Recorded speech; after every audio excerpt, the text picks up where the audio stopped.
Start your engines.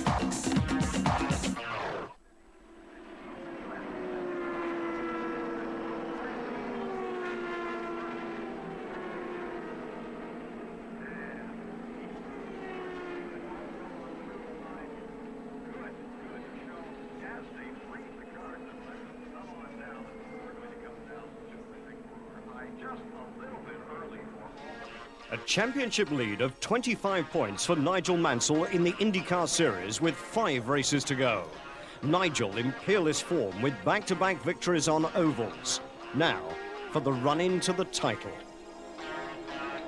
Leading the opposition, the 46-year-old veteran Emerson Fittipaldi, determined to add another championship to his impressive collection. His teammate Paul Tracy has come of age this year.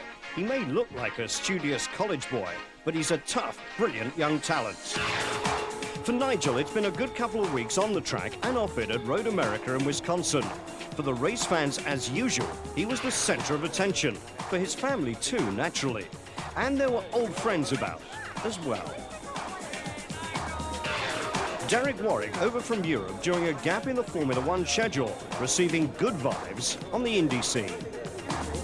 You're here in the paddock this weekend, and everybody's smiling. You know, everybody's enjoying it. Everybody's remembered why they're here. They're here because they love their sport. 1 week after Road America, it was back on the streets again, as for the third and last time this season, the Indy Series crossed the American border to Canada for round 13 at Vancouver in British Columbia. But it turned out to be America's race. Alonso Jr. claiming his first victory for 15 months. Hard work for Nigel. He picked up valuable points from one of the toughest street races he'd ever encountered. He had to battle his way through the field to stay at the head of the championship table. The title almost within reach as the season approaches a thrilling climax. And a new experience for the champion, taking off from the water for an aerial sightseeing trip. At Nazareth, Pennsylvania on September the 19th, ambition achieved. Nigel Mansell, the first rookie to win the IndyCar title, the first man ever to win Formula One and IndyCar championships back-to-back. Ah, fantastic! We won the championship! Yes! You won it! You won it! Congratulations from his greatest supporter. A remarkable season, a remarkable man. He'd recover from that crash at Phoenix in April to clinch the title 6 months later. A magnificent achievement, and he'll be going for a repeat next year. I'm gonna have a drink like there's no tomorrow. and I'm a teetotal for 14 years, and I know it'll only take 2 and I'll be anybody's.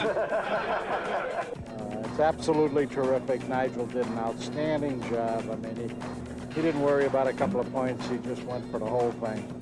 As they say in the States, the whole enchilada.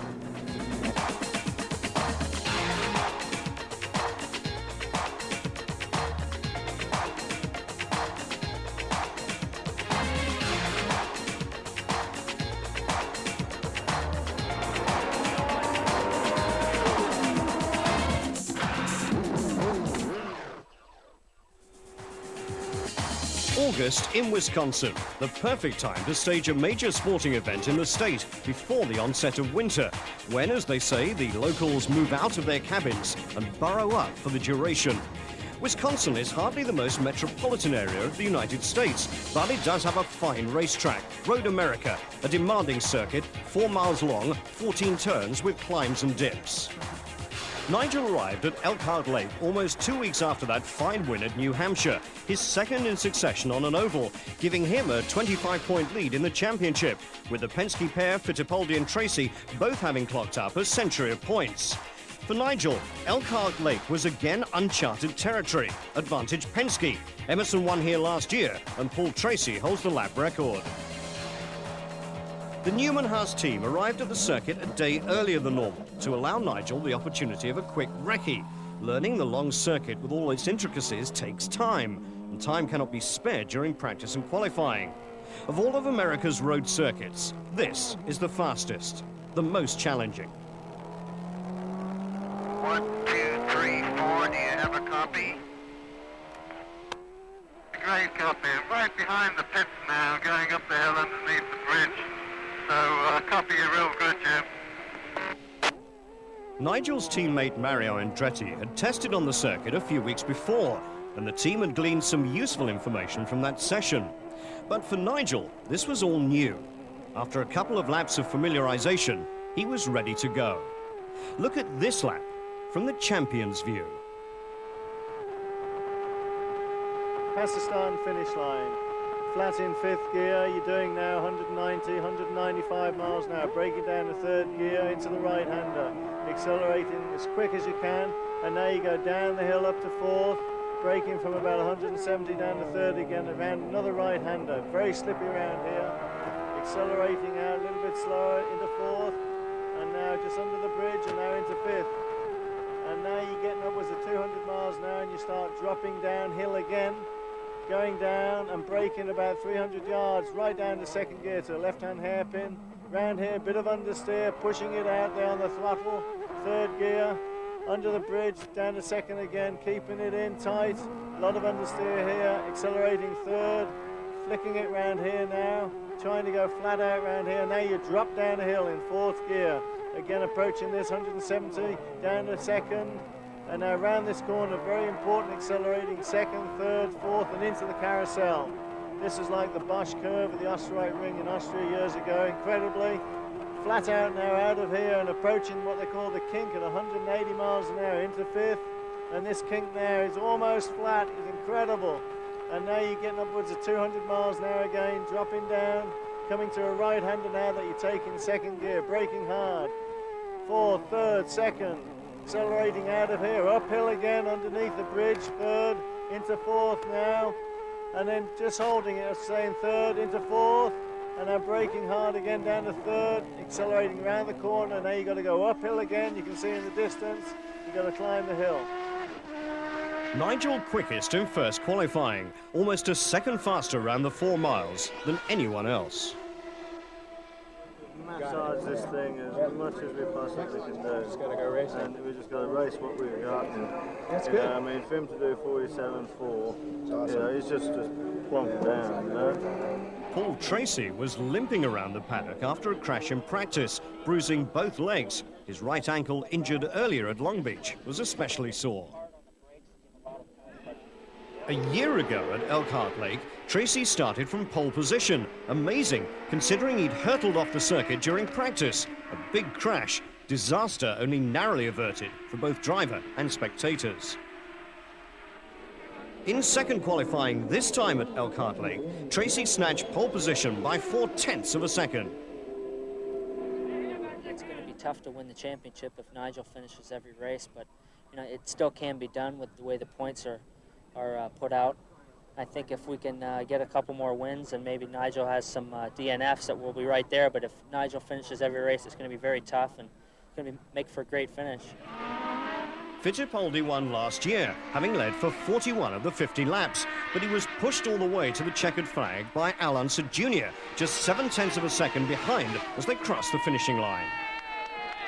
Mario Andretti, 5th last year at Elkhart Lake with Emerson. Between them, they've been racing for 70 years. Another pretty experienced race driver, Britain's Derek Warwick, 143 Formula One Grand Prix, but maybe his future is in Indycar racing. Formula One now has got to a situation where if you're not in the top 3 or 4 teams, you're not going to win a race. And, you know, why am I a race driver? You know, I want to win races. And I think that somehow I feel that if you're in a top 10 team over here, you can get lucky and win a Grand Prix. And I suppose I've decided that this is where I want to go for my future. You know, Nigel has created a lot of interest throughout Europe. And I think all the Formula One drivers are aware of Indy. And it's only just now that everybody's starting to come over and just see what it's all about. the thing that comes across to me is you're here in the paddock this weekend, and everybody's smiling. You know, everybody's enjoying it. Everybody's remembered why they're here. They're here because they love their sport. And I think, to a certain extent, we've lost that a little bit in Formula One. We need to get it back into Formula One. And I'm sure we could get it back, but it's not there at the moment. You know, and that's the two differences. Derek's one of the most popular of all the Grand Prix stars. He'd fit in well on the Indy circuit. If you look at the front end, like Bobby Rahal and Mario Andretti at 53, God, I hope I'm that good at 53. You know, there's a lot of talent out here, and just because it's America, it doesn't mean to say, you know, that they're all just, you know, IndyCar racers and that's it. And I think what's happened is, you know, Michael has come to England, and because of a lot of circumstances, he's not been quick. So there's a lot of people out there that think that IndyCar racing's easy and that we ought to get over there because we're just going to blow everybody away. But the reality of that, I'm afraid, is quite different. You know, everybody always says, you know, what would you like someone like Mansell or Senna as your teammate? Well, I would, you know, because am I any good? Who knows? You know, until I'm actually in the team with a teammate of that caliber, who knows? So, you know, yes, I jump at the chance. Road America makes special demands on the cars, especially in fuel consumption. Thirsty cars don't usually finish, as Michael Andretti discovered 4 years ago. Andretti had led for most of the race, but then he ran dry. Danny Sullivan swept through to snatch victory on the very last lap. It cost Andretti at least 13 points and perhaps second place in the championship. For Sullivan, a heartening result in a middling season, only a year after winning the title.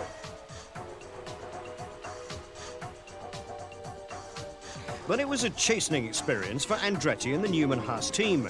It's team manager Jim McGee's job to advise Mansell over the radio on fuel consumption during every race. You can go to 9 o'clock on the fuel if you want, Nigel. 9 o'clock.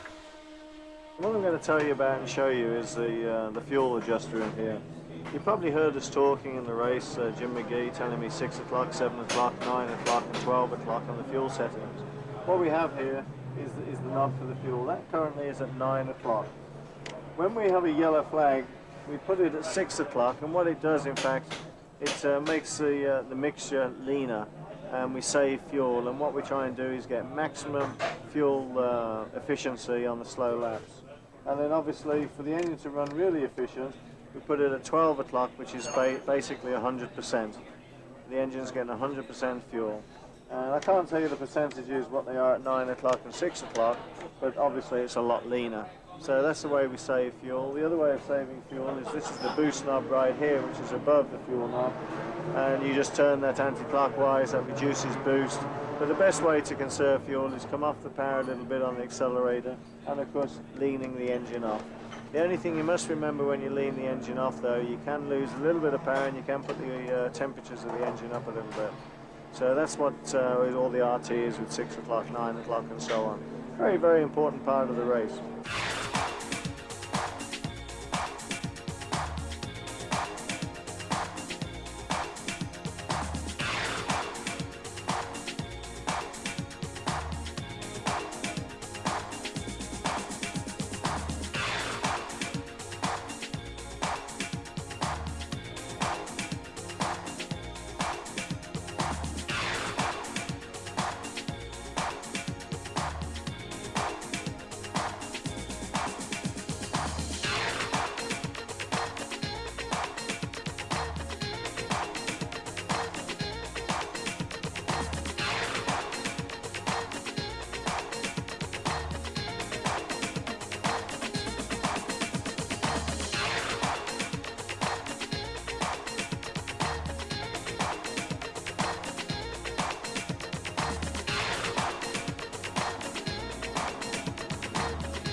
surges again to the front of the field. Nigel Mansell chases.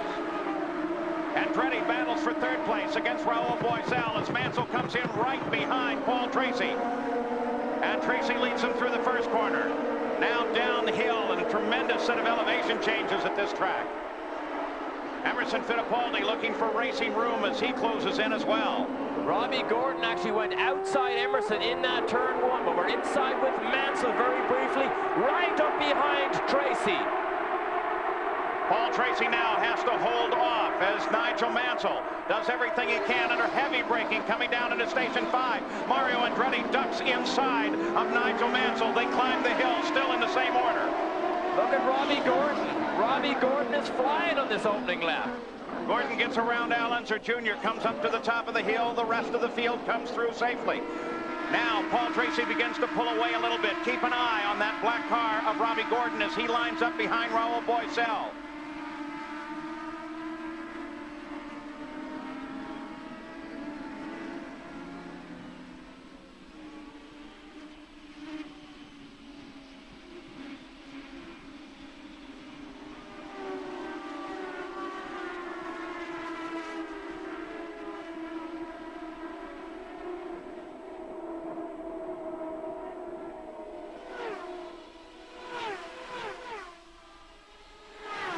Look at Robbie Gordon. Robbie Gordon comes in to challenge Andretti, while at the same time Fittipaldi was challenging Lyondike. Gordon off the course again. It gives the position back to Andretti. Second time off the course today for Gordon. Now he's right back at Andretti. Experienced in off-track racing, so he spends lots of time on the grass and on the dirt. But on IndyCars, you got to keep those 4 black patches on the road. But Gordon, ever spectacular, but he just went in too deep under the braking. Look at the cue behind, though. Rahal goes inside Guerrero. Ari Lyondike pulls up right behind Gordon, as does Fittipaldi. Bobby Rahal came alongside a slower car, appeared to be Guerrero, so he could get a good run into the carousel in a critical section of the race course. There is Rahal as he makes that turn into the corner, and once again, a wheel dropped off. Here comes Gordon running through. Well, that wasn't Gordon that time. That was one of the Newman Haas cars. Mansell or Andretti stuck a wheel off the track onto that dirt.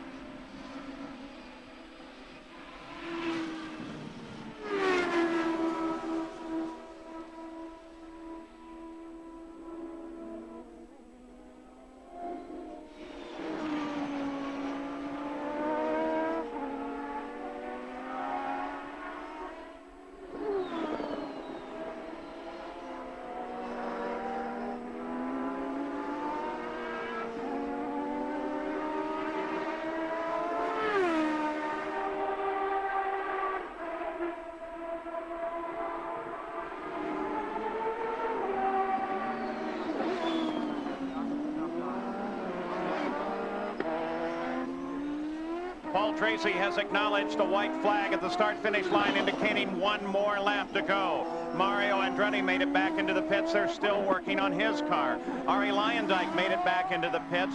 They did replace that tire, and he is back into the competition. And Scott Goodyear also made it, limping back into the pits as well. But we are on the final lap for Paul Tracy, looking for his 4th win this season and a road course win once again. Nigel Mansell will continue in the points lead if they finish in this order, as one assumes they will. But Paul Tracy is certainly showing his power, and if he was sent out as the rabbit, he took it all the way to the checkered flag for Roger Penske. And he is the walking wounded. Walking, not when he's in the racing car. He's been on crutches since that terrible crash on Friday here. Somebody else is off the road big time, but Paul Tracy in the car doesn't seem to have too much trouble. No one in contest at the top of the order. Tracy followed by Mansell, followed by Rahal and Boisel. Fittipaldi picks up some good luck and moves into 5th place. He climbs the hill for the final time today in the Texaco Haviland 200. And Paul Tracy acknowledges the checker and takes the win. Watching for Nigel Mansell now. His wife happy with that one, of course. Here comes Mansell. Final set of corners. Already he waves at the workers of one of the corner stations. Not in contest with anyone. He climbs the hill. The checkered flag waits for Nigel Mansell, who will continue his point lead by 31 PPG points over Emerson Fittipaldi. He suspected going into this race that it would be very, very difficult to beat Paul Tracy in that Penske, so he had to go into point scoring mode because this championship is so important to him.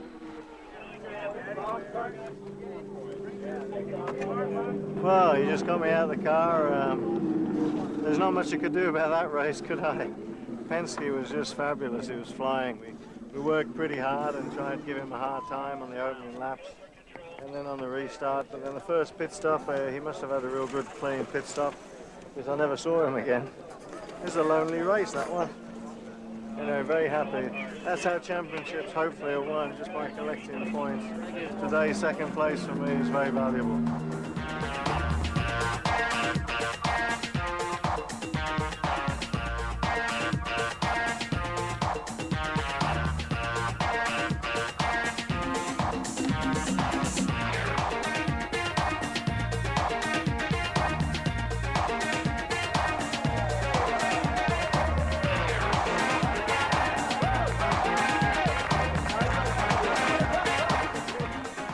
I don't mind him winning the next 4 races if I come second or third. I think adding the points up, that will be okay.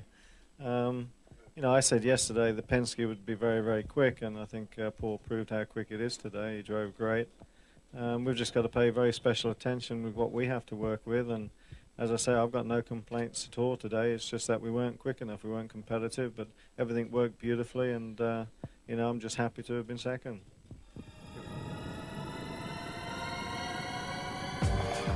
In the last week of August, the Indy entourage travelled north to British Columbia to race for only the 4th time ever around Pacific Place in Vancouver.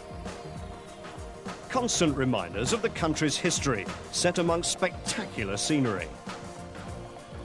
The giant pines dominating the surrounding countryside, breathtaking glimpses of the gorgeous surroundings from the Capilano Suspension Bridge, a must for the thousands of visitors who trek to Vancouver for the race.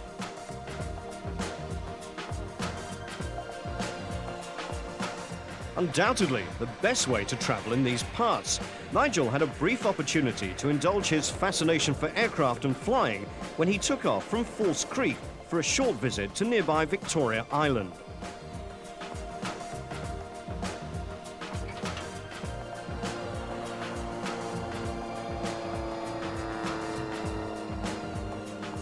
A moment's peace before getting down to the hectic, noisy business of driving racing cars at breakneck speed. Ready for the first practice on this tricky 1.7-mile street circuit. 2 long straights with tight hairpins at either end and a series of flat-out curves. Being a street circuit, it has a collection of nasty bumps. Lying 3rd fastest in practice, Nigel had a rare disconcerting moment. Lack of grip was a factor from the start.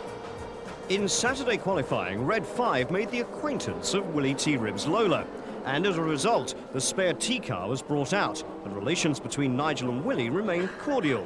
Nigel qualified 3rd. Well, that was an eventful morning. I had a big coming together with Willie T. Ribbs, and it wasn't Willie's fault because he was going slow on the outside, and he didn't see me coming down on the inside and just turned in, and I hit the back end of his car. It wasn't his fault, it's just one of those things, and but the nice thing was it forced me back into the backup car, and the backup car is better than the race car, so, you know, I'm just really happy and very pleased that we've had a good morning this morning. Andrea Montemini, once lead driver in the Mansell Madgwick F3000 team, qualified well, 7th in only his 3rd IndyCar race. Fine progress for the young Italian. Paul Tracy was alongside Nigel on row 2. Robbie Gordon was to start from 6th on row 3. Emerson, 10th fastest, but he still manages his familiar grin. And he's anxious to tell the one about the racing driver who couldn't start. And it was Scott Goodyear who claimed pole, only the 2nd of his career and the first Canadian to do so for a race in Canada.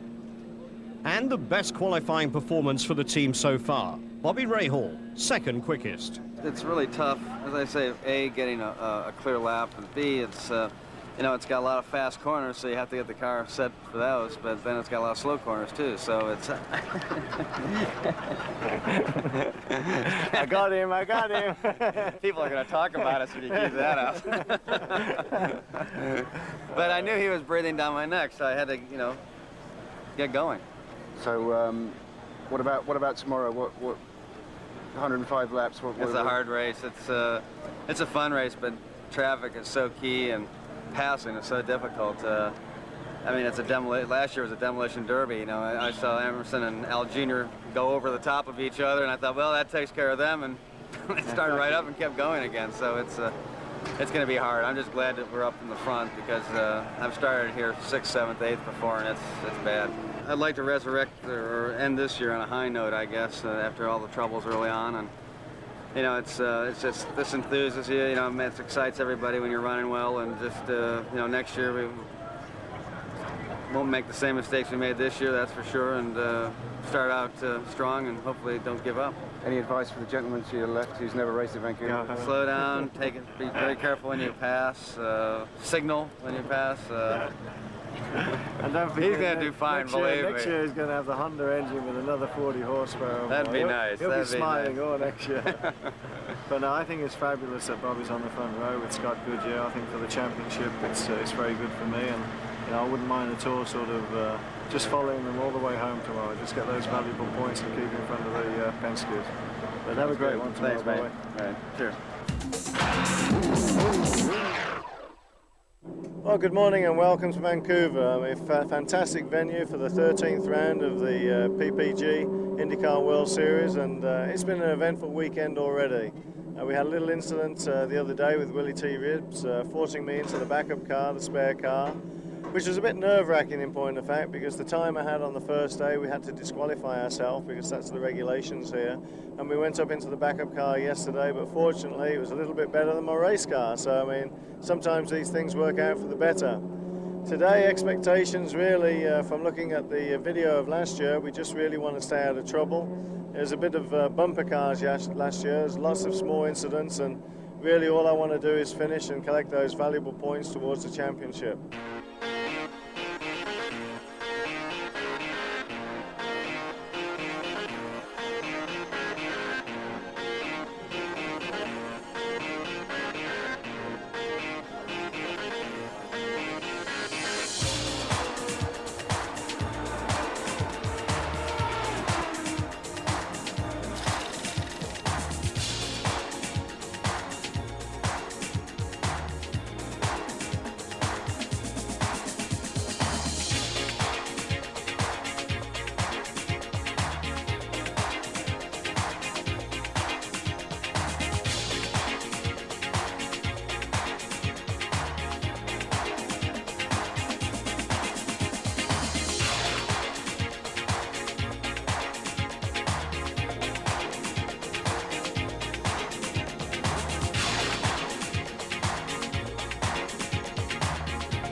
Flag comes out.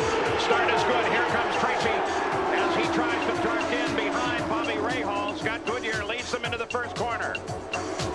Goodyear, Rahal, Tracy, the top three. And another good start from Gordon promoted him to fourth as Nigel stuck to his pre-race plan to stay out of trouble and race for points.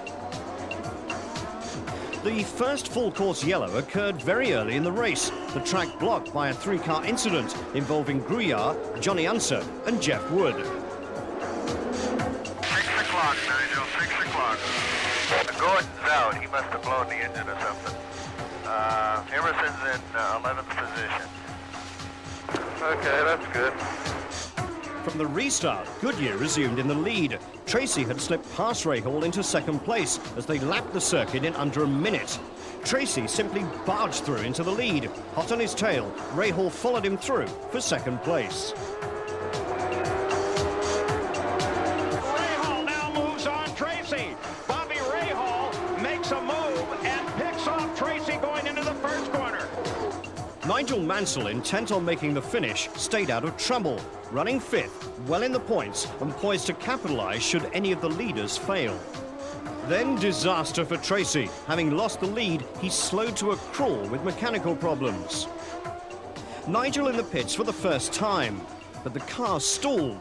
He lost 5 places, down to 10th. Fittipaldi was meanwhile dicing with Mansell for 5th. Fittipaldi lucky to still be going. He'd all but collided with Al Unser Jr. on his way into the pits. New leader Al Unser Jr. made his second stop 2 laps later than anyone else. Good tactics. He was in and out without losing first place. Rahal, enjoying his best race for weeks, stormed after Unser, leaving the rest of the field 10 seconds and more adrift. But this was Unser's race, driving to victory for the second time at Vancouver. He'd never been out of the top 3 here. Nigel Mansell, ahead of Fittipaldi, was content with 6th place. Another 8 points in the bag, and the championship lead increased by 2. Goodyear was 4th, his best finish of the season, behind Stefan Johansson 3rd, a repeat of last year's performance for the Swede. Al Unser's 19th career victory. It's been a long time coming. His last victory was at Indianapolis itself in 1992. This was just as sweet. Bobby Rahal second, a welcome return to form and consistency for the defending champion. In pit road, quiet satisfaction for Newman Haas. How many points over Emma do I get today? Just 2 points. 2 points. And afterwards, reflections on a job well done. Tough one, huh? That's right, went in the right, gained 2 points. What was the result? Plus 33. Plus 30. Junior won, Rahal was second, Scott Goodyear was third. Okay, and then Johansson, and then Mario and yourself. In victory lane, little Al welcomed back by his wife Shelley, and later by the team's celebrity backer. For whatever reasons, the team has been struggling this year, and you know, of course, we were hoping, but I think deep down we were kind of really surprised. I shouldn't say that. That was one of the toughest races I've had. I mean, I'm just happy I kept the car at the wars. Oh. Now for Mid-Ohio, where last year Emerson Fittipaldi won from Paul Tracy by 10 seconds. Obviously a track that suits the Penskes. Maybe in 1993 it will be a win for Red 5 again, but this time with Nigel Mansell in the cockpit. He could be just one race away from achieving his ambition: Formula One and Indycar titles in successive seasons.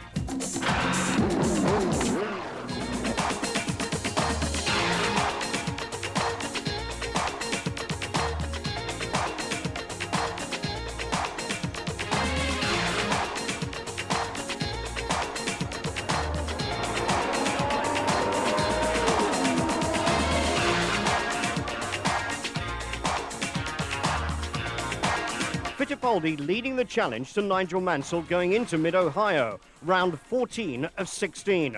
Paul Tracy needing a win to revive his chances. The rest, realistically, playing for positions. As expected, the Penskes were in determined mood. Fittipaldi was quick in the first session of qualifying on the Friday. And teammate Tracy was even faster. The team was optimistic that they could take maximum points and put the pressure on Nigel on the run into the championship. This was going to be quite a spectacle. But the team spirit at Newman Haas is second to none. And in Saturday's final qualifying session, Nigel was encouraged to go for pole. But for most of the hour and a quarter, the Penskes held the front row positions.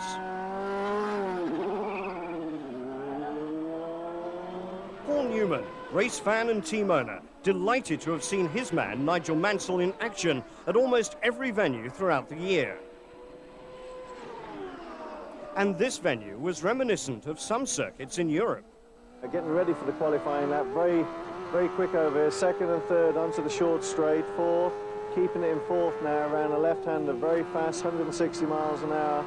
Coming out, sliding out over the curb, keeping the foot hard in there, up to fifth gear, up to 180, down to a second gear, right-hand hairpin. As you can see, you drop down here, you're sliding out, holding on the power, second, third on exit, fourth, fifth, and now the quickest part of the section now. Straight down the straight down here, a little bit of a kink, 195 miles an hour until you brake hard, down to second gear, round the right-hander, slip sliding a little bit, up the hill a little bit, over the crest of the brow, reminding me a little bit of Brands Hatch, down the hill, keeping it in second, exiting now into third quickly, then up over another rise in third, flat out, you can hear the engine revs go up, now round the next brow, third gear, over the hill again, up to fourth, 170, down to third, round here very quick now, got to keep your concentration into a hairpin, down to second again, tucking in real tight, trying to keep the car in there, getting on the power, second, third, and up to fourth, and just hopefully it might just pip the Penske's off the front row. And it did. The moment of realization. Pole position to Mansell, beating Tracy by 14/100ths of a second and bumping Fittipaldi off the front row. A dramatic session.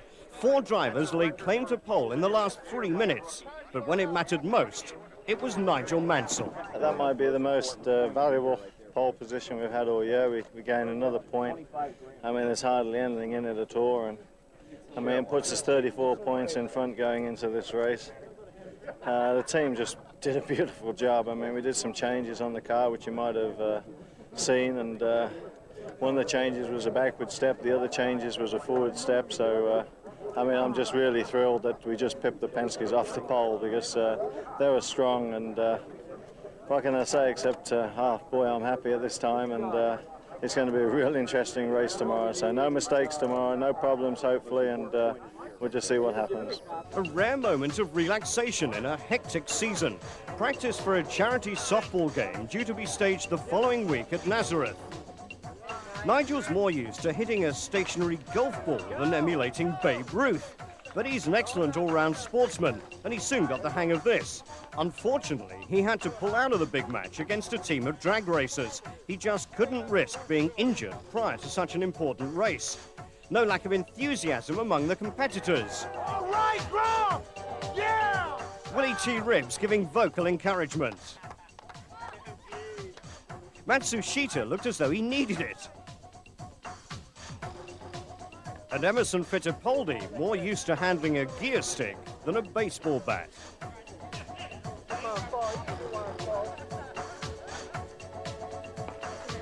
Nigel, meanwhile, was disappointed to be missing out on what was so obviously a fun occasion. But the top priority was to ensure that everything was on course, with the championship in the balance.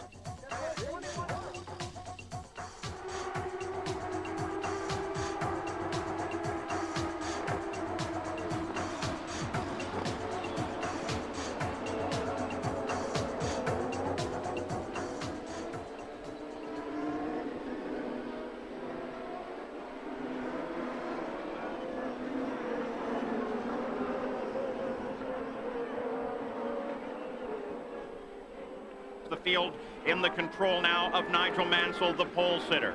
Paul Tracy very expectant alongside as we are ready for a race that could in fact decide the IndyCar championship. With a surge of acceleration, the green flag comes out, and we're already running at Mid-Ohio as it gets very crowded down to the first right-hander.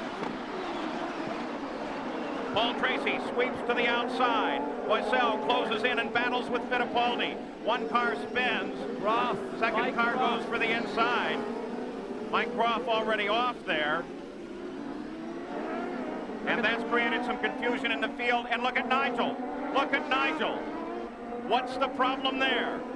Very, very slow. We saw the contact. Look at Rahal charge up inside Mansell. Mansell's in trouble. He must be on his way to the pit lane. No front wings on that car. The one thing that Mansell could not afford to have happen here today may indeed have come to pass. Danny Sullivan also rolling to a stop on the race course. So contact, we go to a full course yellow immediately. at the conclusion of the first lap here, with Nigel Mansell, the focus of the day, in trouble. Nigel knew who caused the problem. Thank you, Paul Tracy. I think the front suspension's all broken. Even with the race under a full course yellow and proceeding behind a pace car, repairs had to be completed in a hurry in the pits. The crew did a great job, but even so, 2 laps were lost, a major blow so early in the 98-lap race.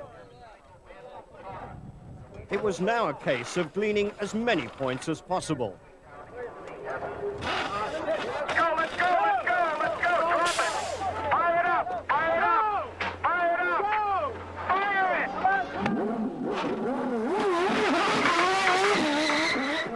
The exit was rapid, spectacular, but arriving on the track ahead of the pace car meant another return to the pits for a stop-go penalty on the restart. Tracy led, Fittipaldi second, Mansell third. And the Mansell misfortunes in the early stages had given the Penske's every encouragement. Red 5 stormed her through the field, this battle with Robbie Gordon typical of an eventful race. But Tracy was leading by 15 seconds after 20 laps. Then, 2 laps later, tripped up behind a slow-moving Scott Pruitt and out of control, headed for retirement against the tyre barriers.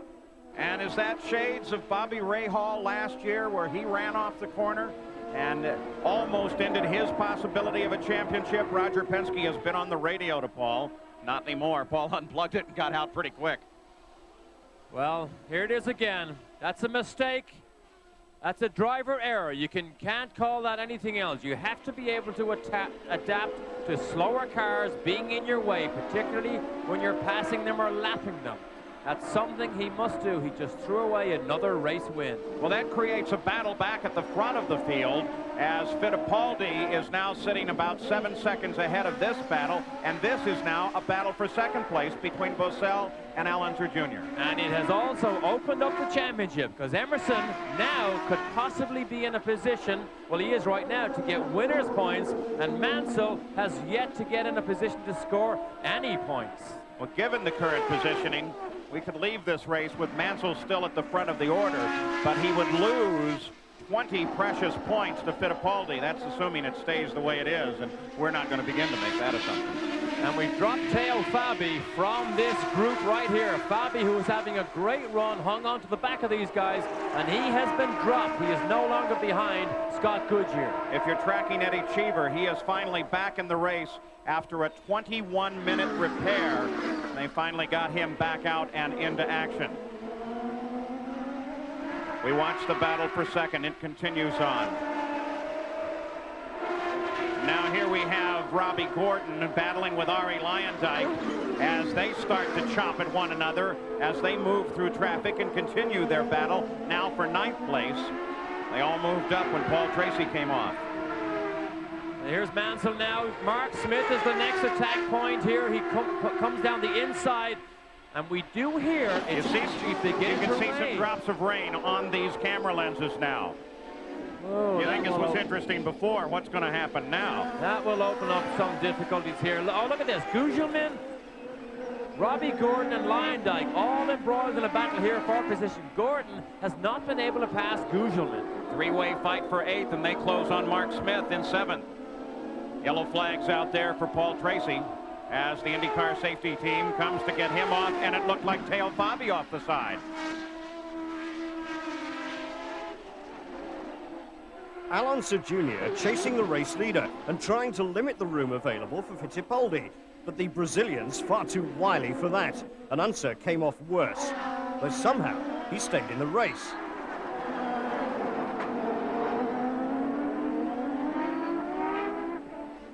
Then it was Nigel with Emerson. 2 laps between them, but no quarter given here. One of his laps. Look at this here. Over the curve. Why would he try something like that? Mansell, as he closed on Fittipaldi, jumped the curve. That's Olivier Griard just behind him. Not in contention in this fight. It's not truly a fight in any way for position here. It is simply Mansell trying to unlap himself from Emerson Fittipaldi. Griard runs in 17th place right now, 2 laps behind the lead. Mansell runs in 15th. and is trying to get back to a mere lap behind the lead of the race. And that was a very aggressive move by Mansell. Luckily, there was enough room on the inside. When he knew he wasn't going to be able to make the pass, he drove over the curb, but actually lost about 3 or 4 or maybe even 5 car lengths to Emerson. He's obviously running fast, though. Let's take a look back at that move in the keyhole. There's look, Nigel to the inside. He's 2 car lengths behind him when he makes his lunge. Now he realizes he can't make it. Up over the top of the curb, almost hit the back wing of Emerson and goes wide. Aggressive move by Nigel Mansell, didn't quite pull it off. Has to take the straight line there for a moment, get to the asphalt, and then turn the car. How'd you like to have been Briard at that moment to watch all of that? Best seat in the house, but not one I would have liked. So there's Fittipaldi sitting just ahead of Mansell. Again, not a battle for position. The championship fight goes on. Emerson, because he's in the championship fight, if he sees Mansell coming down the inside, he may elect to actually give him a bit of room because he will have realized what happened back in the keyhole. He doesn't need to have any part of an incident with Mansell right now. So the fight on the circuit, though not a fight in contact, is Fittipaldi and Mansell. Gary Gerald, you have something on these two. Paul, I think Derek hit it right on the nose. We understand here in the Penske camp that they've told Emerson, Mansell gets up there, just let him go on by. They don't want any part of any kind of a duel between the former world champions from F1. So look for that as they continue to work their way around this circuit. I wonder why you'd even have to begin to tell Fittipaldi something like that. Just a reminder, eh? Just a friendly reminder. I mean, Mansell is a little bit far behind now. He closes up through this corner here. This is where he made the lunge. Is he close enough this time? No, he's not. While we watch these 2 world champions, the reigning world champion and a 2-time world champion, Emerson Fittipaldi, both the Andretti family and the Fittipaldis had some pretty good results in F1 today. They did. Here you go. Here you go. Watch what happens here. Side by side, Emerson doesn't need to contest it. Move to the left. Let him go. It's not a race. Remember, you're racing for the championship, Emerson. So Emerson claimed his 3rd win at Mid-Ohio, a win that kept his championship hopes alive going into Nazareth. Nigel's reward for a grueling drive, a point for pole and 1 for 12th. Nigel said that Tracy got into him and, took him out. We had to come in and we had to change the nose and the left front toe link, which put us down 2 laps, and he was able to make a lap up on the racetrack. But the guys in the pits did a great job, and the car ran great. It's just a shame, that Tracy was as aggressive as he was, and then I guess he took himself out. So all in all, we made 1 point. We made an extra point qualifying, so we're still 14 points ahead, and we just got to go to Nazareth and win the next 2 races. Well, with my race experience, I think anything can happen in racing, and same situation. I had some of the bad luck in the beginning of the season. Can turn around now. The only thing I feel that we're very strong for Nazareth. I've been testing there. I run very quick there. With the car should be very quick in Nazareth. I think that's showing how Indycar race is competitive. I mean, that's I think it's the most competitive category in the world, and what happened today, I think, is just going to make very exciting for the last 2 races. I'm very pleased. Emerson was reminded of his 1974 Formula One championship when he won the last 3 races to pip Clay Regazzoni for the title. Now he closed the gap on Nigel to 14 points, with a maximum of 44 remaining in the last 2 races at Nazareth and Laguna Seca, with Mansell, Tracy and Rahal and the rest now interested observers.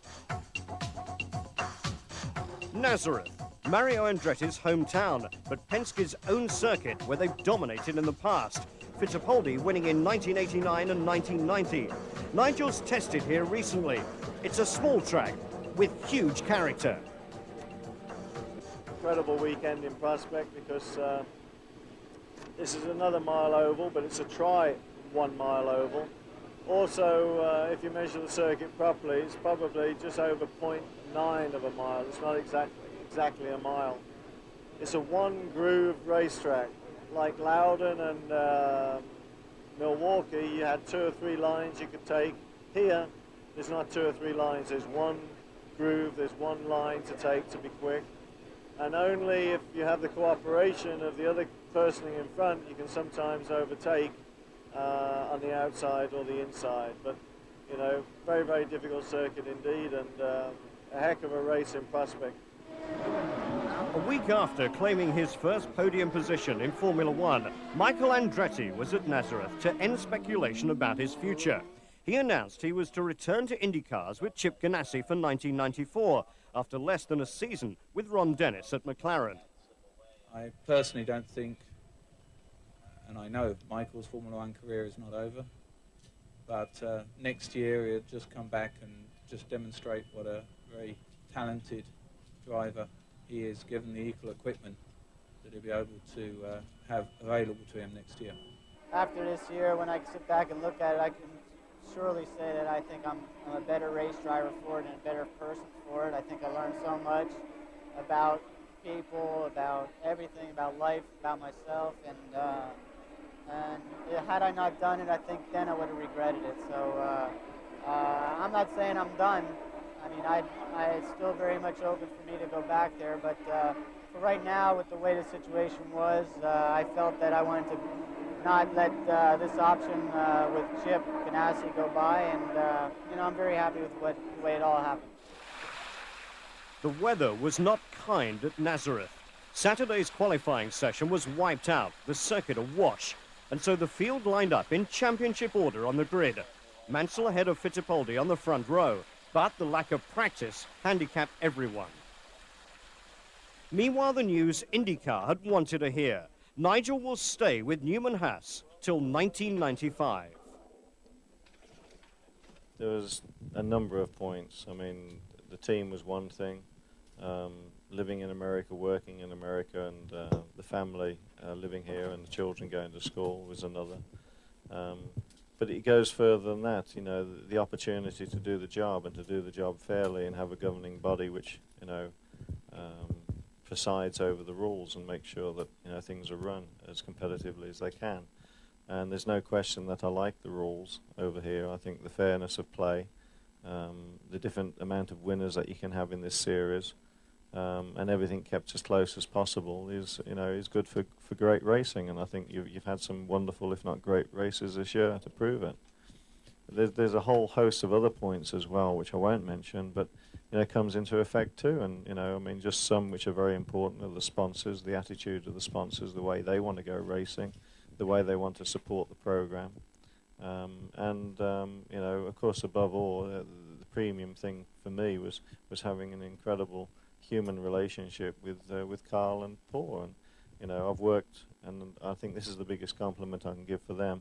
I've worked for Ferrari, I've worked for Lotus, I've worked for Williams. I've probably worked for the three greatest teams in Grand Prix history. The only other team I haven't actually worked for, which stands out, is McLaren.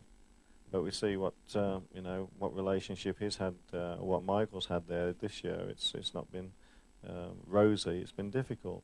But what I can say is that the relationship I've had with the Newman Haas team is second to none throughout my whole career. And I've been with some great teams, and I'd even go so far as to say that you know, Carl means almost as much to me as the late great Colin Chapman. That's a record for poles in his year by a rookie.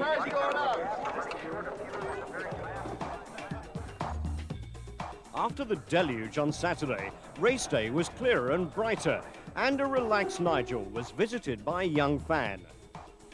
Nigel, second fastest in morning warm-up behind Mansell, but ahead of the Penskes. Roger Penske and Rick Mears deciding race strategy for the 200 miles round the Tri-Oval.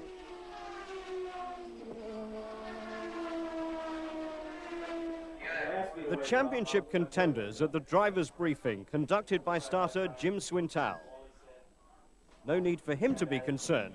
These two had seen it all before, and unlike some prize fighters, could be expected to battle it out, hard but fair.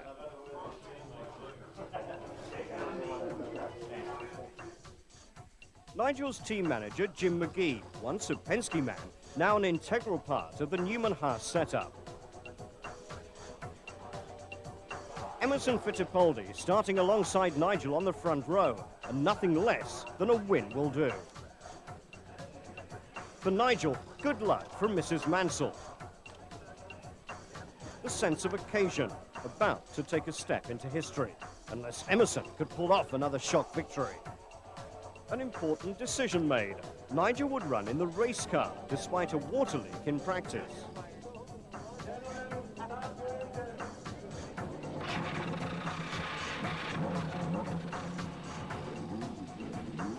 Ready to run. Mansell and Fittipaldi on the first row. Mansell and Tracy on row 2. The first lap was run under yellow, after the starter wasn't satisfied with the initial approach. But second time around, race on. Nigel versus the Penskes for the lead.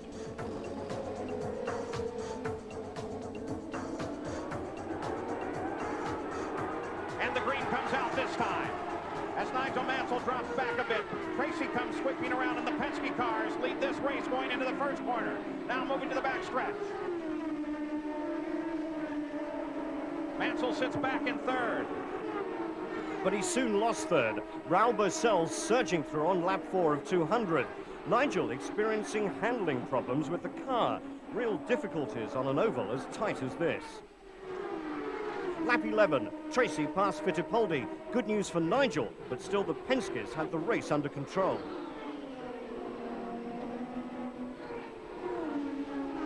Nigel's recovery started on lap 27, having adjusted his line to compensate for understeer. At last, he had a better balance, and he went past Boesel for third again. Remember that Boesel sits third in the points right now and wants to protect that position as well. Paul Tracy is still our leader here in Nazareth. And while Paul Tracy's the leader and Fittipaldi and Seaman is in second place, the gap between second and third has opened up to almost 6 seconds.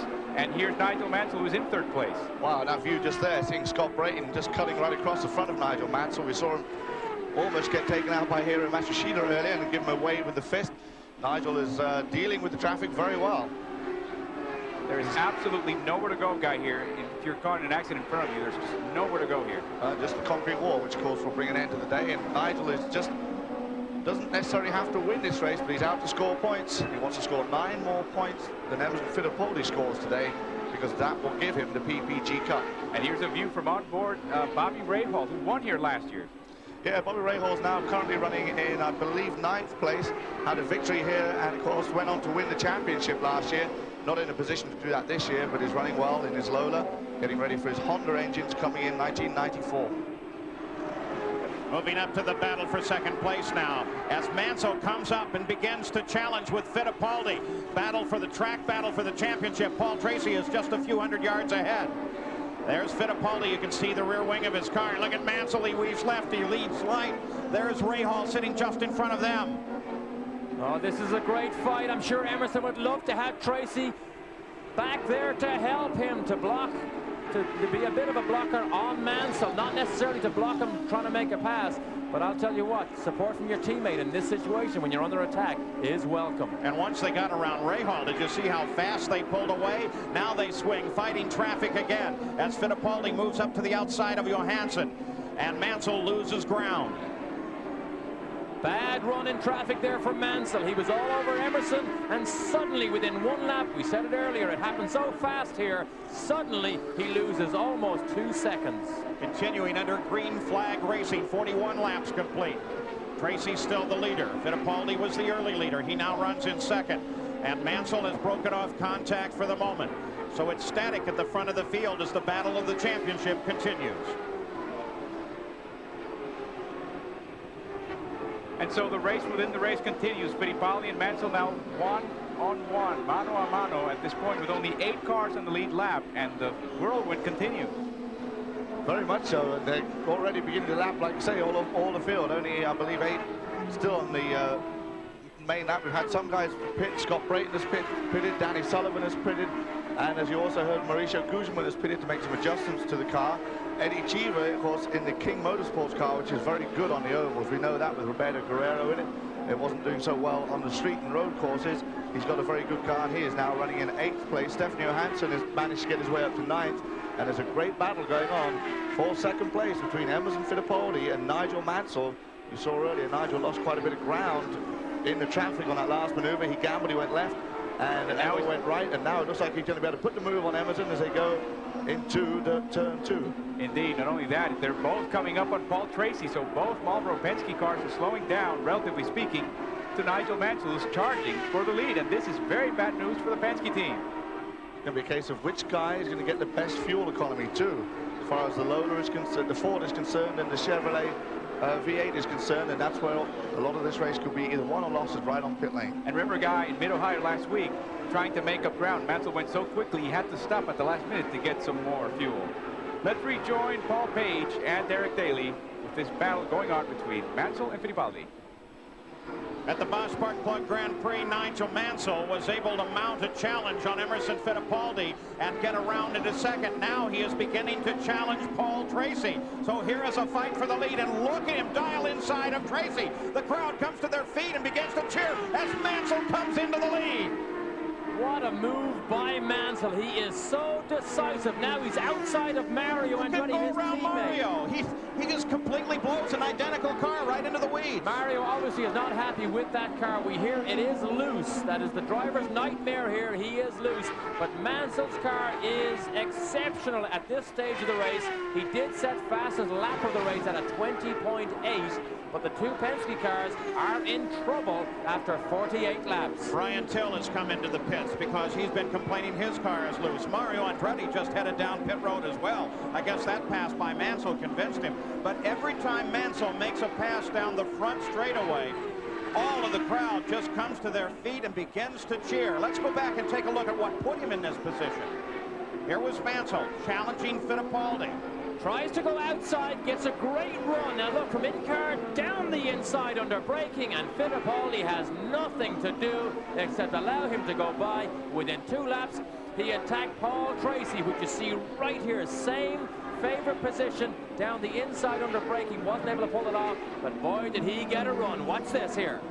Now watch the weaving. Look, look, look. Weaves trying to make sure he lines the car up for turn 1. Decisive moves, passing both Penskes within the space of 2 laps. And with Mansell doing that and now looking back from his car to the rest of the field, Mansell gains 4 points and now leads by 18 points over Emerson Fittipaldi. Mansell was now in charge, running at his pace, lapping his teammate Mario Andretti. Tracy, meanwhile, headed for the pits as his car's handling went off. Nigel's problems were now the other cars on the racetrack. Robbie Gordon forgetting that his Lola has got mirrors. With the Penskes in trouble, Scott Goodyear's car came into the picture, up from 10th on the grid to 2nd by lap 53. In pit lane, Roger Penske sensed his title hopes slipping away. Emerson Fittipaldi tried to cling on to 3rd behind Mansell and Goodyear, but Lyondike passed him on lap 63 shortly before Fittipaldi made his pit stop, a pressure stop, under the direction of Rick Reineman. Okay, reset your meter, please. We'll go richer this last segment. Hopefully that'll help. Waiting on the rear tires. Put it in gear, put it in gear. Just fuel now. Okay, clear pit, clear pit. 2 laps after Fittipaldi, Red 5 was called in. A feature of the Newman-Haas season has been the excellent work against the clock in the pit lane. This was a stop that really counted, and it was performed with the usual efficiency. A smart stop, and Nigel was off and running again in top spot. He picked up 2 seconds on Goodyear in 2nd place through the brilliant pit work. And he has everybody in a firm headlock at the moment, trying to get a submission. Mansell is being brutal here on his competitors. He is superb and in total control. In the closing stages of the race, Emerson Fittipaldi needed something to befall Red 5 if his chances were to revive.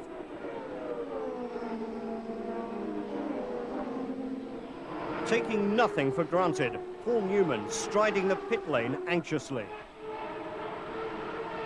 while coolly seeing the job through to the finish, Jim McGee. Yes, now, he certainly can calculate that he is very, very close. In fact, just a few minutes away from grasping his dream of this year, an IndyCar championship. And what a remarkable accomplishment it is, as it has been throughout the year. He comes to the first race at Australia, sits on the pole, takes the win. Newman Haas Racing. There's Carl. Pretty calm, only one end of the cigar bitten. Doesn't take Mansell very long to learn these racetracks. Even when he came here for a test session, in less than a day, he was virtually down to the track record. High-speed corners and entering high-speed corners, driving down to the apex, is always where Mansell has been extremely fast. That's the benefit you see him have here now, as well as a very good car. He adapts so quickly on these circuits, especially on the ovals. He seems to love the high speed and the traffic. Now 197 laps complete. It all unfolds now for Mansell. You just got to be very, very careful, but there may be some position changes going on right behind Mansell. You take a look just back behind Mansell. Paul Tracy and Robbie Gordon are there as they continue to battle their position out. There's Mansell as he moves around. He should see a white flag next time around. A white flag not only on this race, but now less than a mile to the IndyCar Championship. Paul Tracy got around Gordon, and Tracy now sits in third, the position that Fittipaldi wishes he had. There's the traffic jam there that includes Tracy, but Emerson is the key. He cannot get close enough to Gordon to make a difference to have Tracy help him. The final lap now being run at Nazareth, and there is the checkered flag for Nigel Mansell. Great job, Nigel. Great. Yay! The championship, that's it! We did it! Is Emerson finished? Job, champ! What a deal! Is Emerson finished? Emerson finished fifth. You're the champ. You're the champ. Ah, fantastic! We've won the championship. Yes! You won it! You won it! Everybody, you've just done a fantastic job. I can't thank you enough. We've definitely won the championship as well, yeah? Hey, great job, guys. And this was just the start of the celebrations in Victory Lane. Undisguised joy. A rookie had clinched the title, the first Englishman and the first rookie since the championship began back in 1916. Congratulations from Scott Goodyear, second at Nazareth, but merely another driver on this occasion.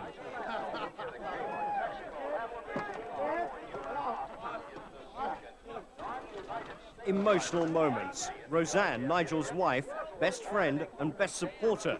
The heart-searching of last season now forgotten. The decision to leave Formula One for the States, now well and truly vindicated.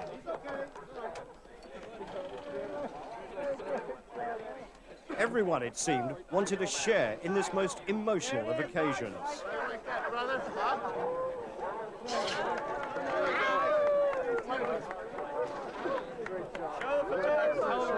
Excellent job. Paul Newman was there, of course. If you were to make a film of this season, the critics would say it was unbelievable. So much happened. The win first time out at Surfers Paradise, the crash at Phoenix, the operation, recuperation, the dramatic debut in the Indy 500, then the charge to the championship. Carl Haas, who backed his judgment and signed Nigel for the team, and race engineer Peter Gibbons, excellent work in the pit lane. While Emerson Fittipaldi phoned home, having to be content with second in the championship, 25 points behind Nigel. The Ford Cosworth folks, boy, you talk about the emotion, and I think the thing that surprised everybody, and I want to know if it surprised you, is how readily you've been able to adapt to the ovals. It's pure racing at its best, and I mean, you saw some of the overtaking maneuvers, 3 abreast, 4 abreast. I just love racing, and I just like this kind of racing. I just forget I'm on an oval, and it's just pure racing. When you look back over this season, and there are many moments that stand out, and one of those has to be what you endured at Phoenix in only the second or third race of the year. Did you think at that time, with the injury, that you'd be able to come back and contend? No, I didn't. I mean, it's all credit to the Newman Haas team and all the fantastic sponsors we have, and especially Ford and Cosworth. I mean, the power plant today worked just absolutely beautifully, and you know, the Goodyear tyres, and of course the principal sponsors we have, Texaco, Haviland, Kmart, Energizer, all of them have just done a fantastic job. And of course, if you want your Hoovers to clean your house the best, Dirt Devil's the best. Listen to the pitch man. Now, last week, I know there was frustration at Mid-Ohio, and you worked so hard to get 1 point. And as it turns out now, that may have been the pivotal point that allowed you to clinch today a race before the season is over. Yeah, I mean, I drove my heart out at Mid-Ohio, and that's a great thing with the regulations. Here comes Paul Newman now. I think you get the idea of how much it means to this team.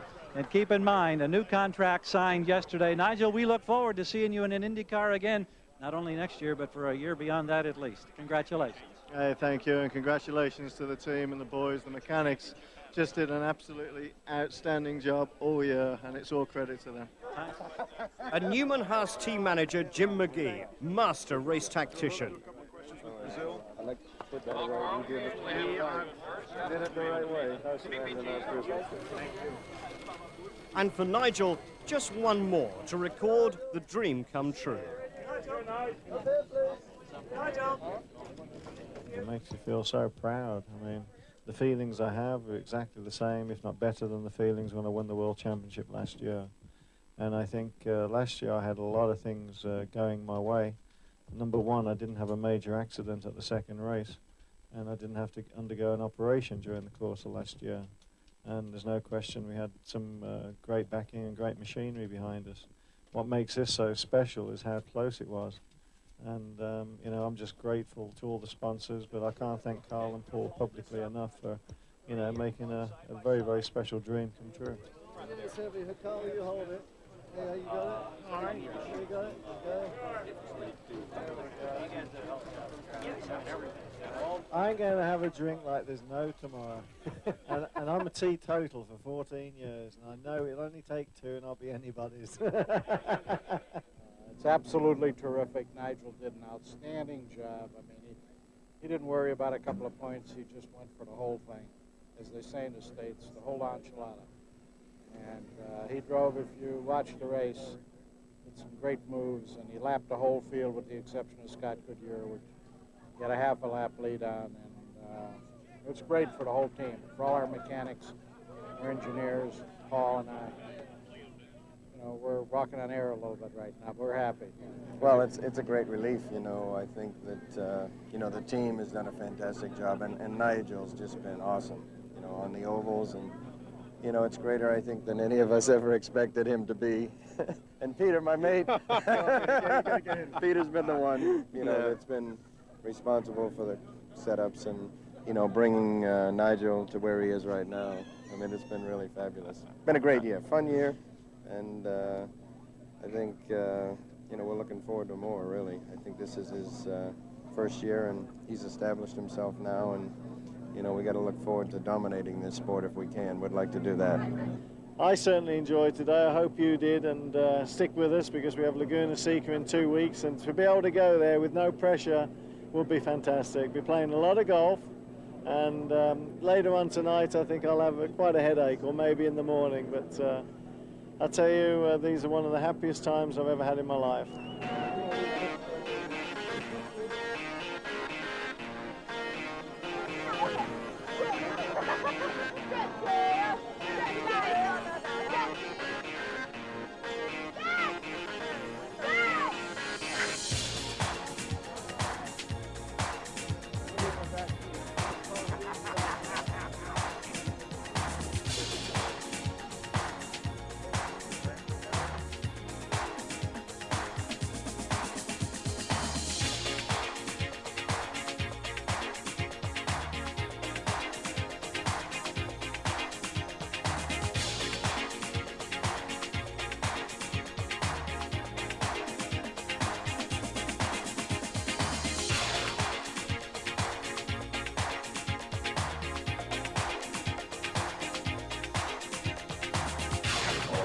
Oh, good morning. Welcome to Laguna Seca. You can see this morning that we've got this rolling fog. Everything's been delayed by about an hour and a half this morning, so we're trying to compact everything in. We've got driver's briefing in 5 minutes and the race in just over an hour and a half's time. It makes it very, very interesting, and if you pan around, as you go up the hill, it's almost like driving in the rain, because the vortex from the rear wing separates the fog and then pulls it back down. So if you're a second or third car, it makes life really interesting. Enjoy it. It should be a great race today, and we'll see you later. As the race organisers wait for the fog to clear, the new champion is enjoying the limelight. Nigel's very proud of his latest unique achievement. Indy fans have taken him to their hearts. This last couple of weeks has just been a little bit of a fairy tale from the standpoint of being, up until last weekend, being the current Formula 1 World Champion and the Indycar World Champion. That's never been done in history before. I think the thing that has astonished me is having won the world title last year. There's a lot of people excited, and we had a lot of congratulatory faxes, telegrams and phone calls. But I have to admit, with a nice smile on my face, that the response has surpassed what happened last year. Today's course, 84 laps of a very tough, very quick road circuit. Yet another battle with the Penske team for Nigel. It's been the same all season, and they've all loved it. The one I most enjoyed was Cleveland. See, that was incredible race with Nigel, and for second place, was not for the lead, but I never had in my racing career dice as close as that, and I think it was just beautiful. I was enjoying so much. I'm sure Nigel was enjoying. Well, you know, I'd like to win the race and just try to consolidate third place in the championship, and hopefully we can win the race with Ty Mansell for wins this year, 5 apiece. So that's a goal for tomorrow, but you know, if we can't win, then just try to consolidate third.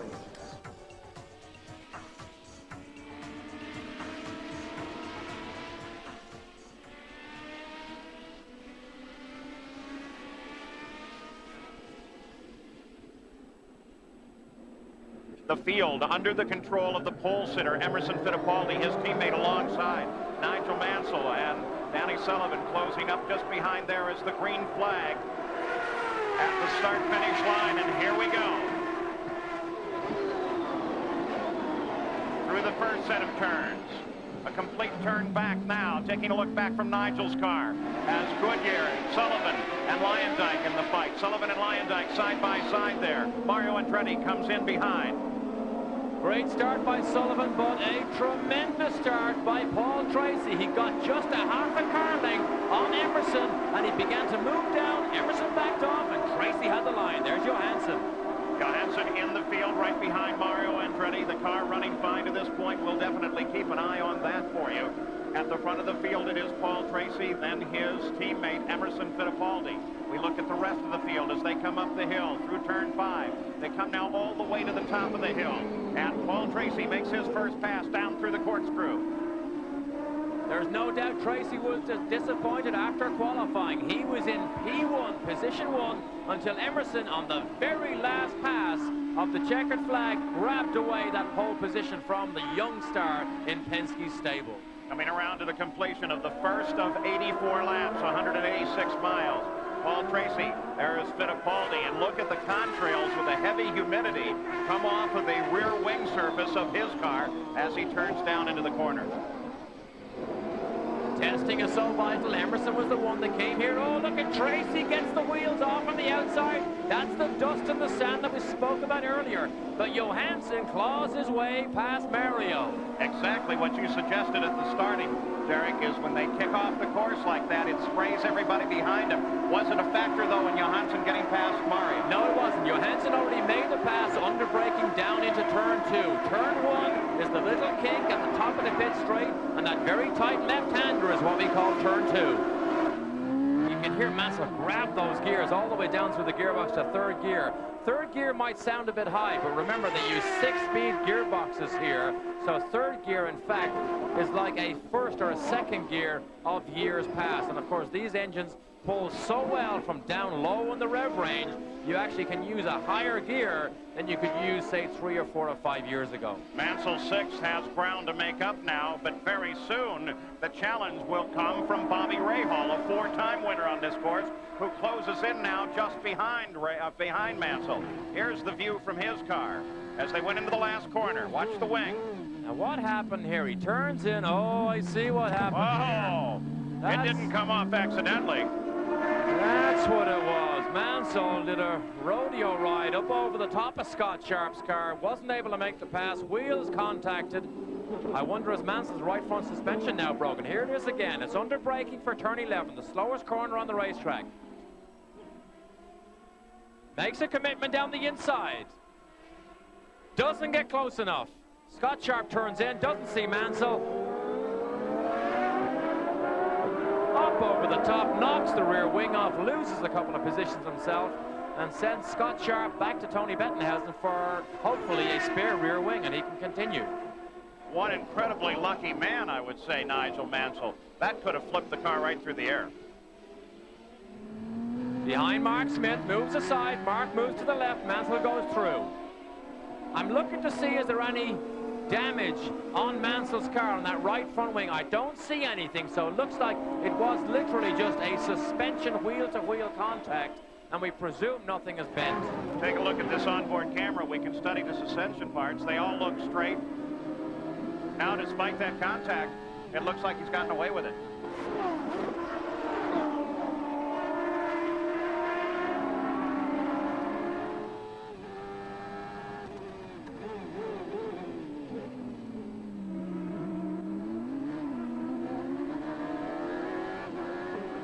Laps to go for the 1993 PPG Indycar World Series. If those belts are very loose, it doesn't seem that Paul Tracy is beginning to show it. He's actually been inspired by the presence of Fittipaldi just behind him and has been pulling away. I mentioned 6-point harnesses. There are 2 around his waist, 2 around his legs, and 2 over his shoulders. But the one buckle holds everything together. When you release it, everything suddenly releases. So for the moment, this fight for the lead is broken off. There are no other fights in the field. It remains static. Car off in the turn 2 as it slides off the edge of the course. We can't see who that is.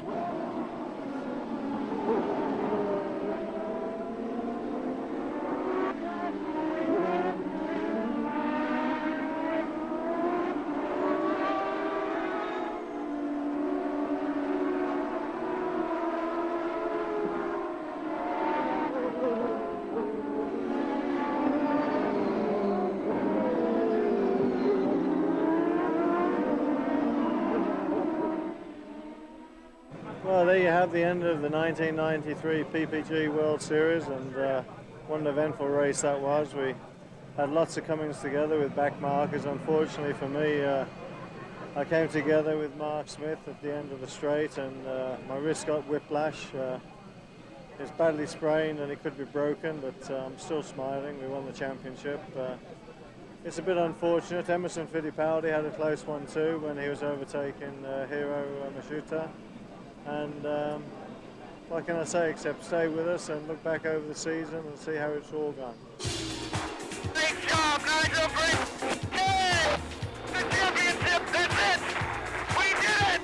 Is Emerson finished? Job, champ. What a deal. Is Emerson finished? Emerson finished 5th. You're the champ. You're the champ. Ah, fantastic! We won the championship. Yes. You won it. You won it. Everybody has just done a fantastic job. I can't thank you enough. We've definitely won the championship as well. Yeah.